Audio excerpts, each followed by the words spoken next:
Moving on to Chapter 5.5, Simplifying Algebraic Expressions. Today, we're going to identify the parts of an algebraic expression, and we're going to write algebraic expressions in simplest form by combining like terms. So let's look at our vocabulary. A term is the parts of an algebraic expression. So if you look at this little diagram below, there are three terms. The first term is 4x, the second term is 12, and the third term is x.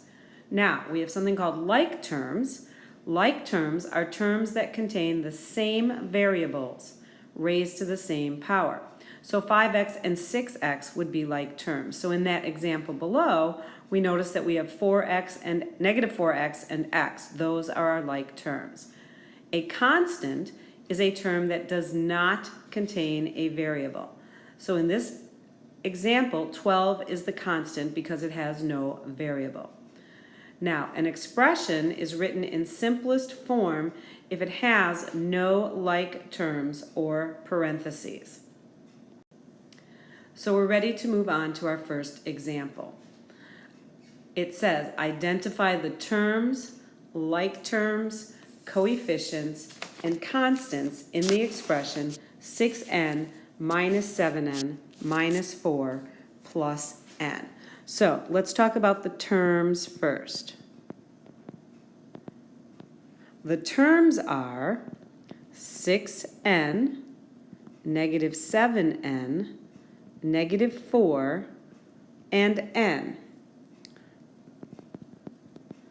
The like terms are 6n, negative 7n, and n, because they all have the variable n. Our coefficients,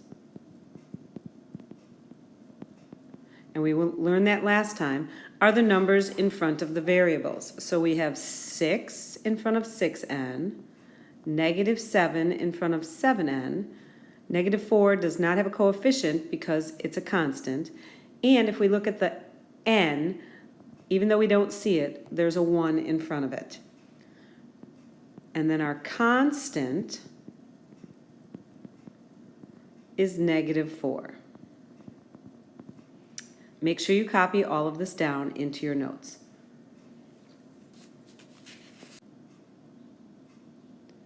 Let's look at example 2. So here we're going to write the term in simplest form. Well, 4y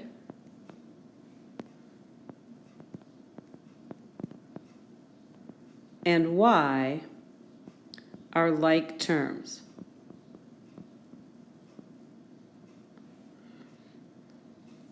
We can rewrite 4y plus y as 4y plus 1y. Now we're going to use the distributive property. What do they have in common? They have that y in common. So we're going to take the 4 plus the 1, put that in parentheses, and times that by y. This is where we use the distributive property.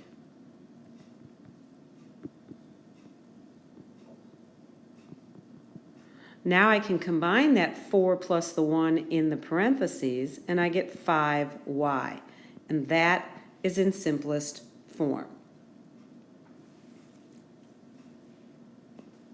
Let's look at example 3.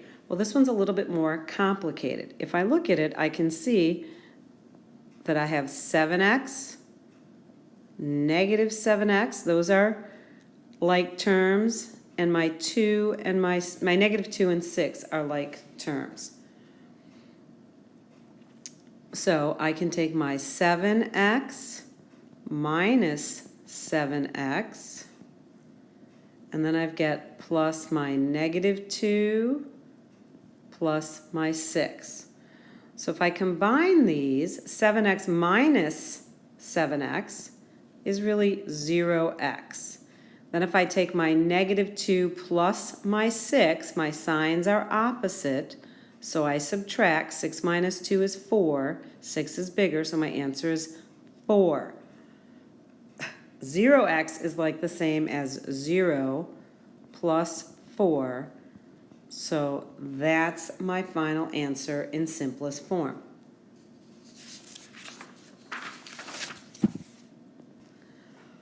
So now let's apply that. It says the cost of a jacket J after a 5% markup can be represented by the expression J plus 0.05J. We're going to simplify the expression. Then we're going to determine the total cost of the jacket after the markup if the original cost is $35. So we can kind of rewrite J as plus J plus 0.05J as 1J plus 0.05J. Now, what do they have in common? The J, so I'm going to use my distributive property.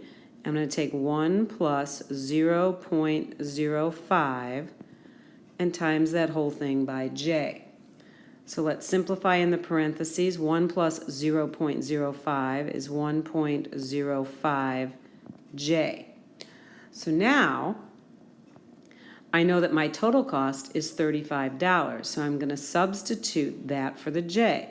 So if I have 1 point, whoops, sorry about that, 1 point, keep hitting something, 0.5 times 35, and I multiply that out, I get $36.75.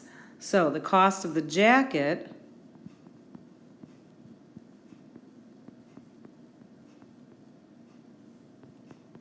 is $36.75 after the 5% markup.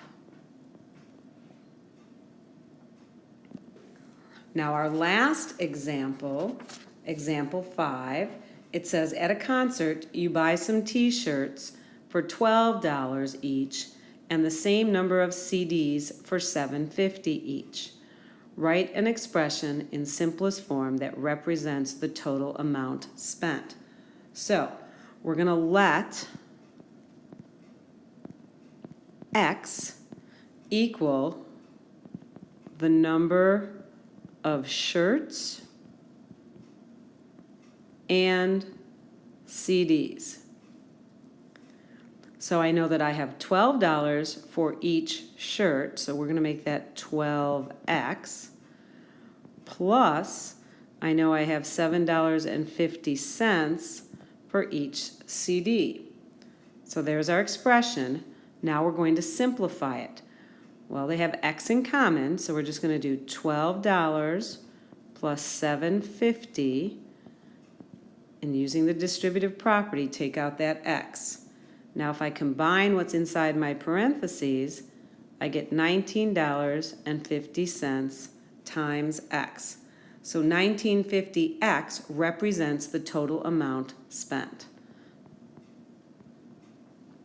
Total amount spent. And there you have it. Complete your OYO problems, and I'll see you in class tomorrow.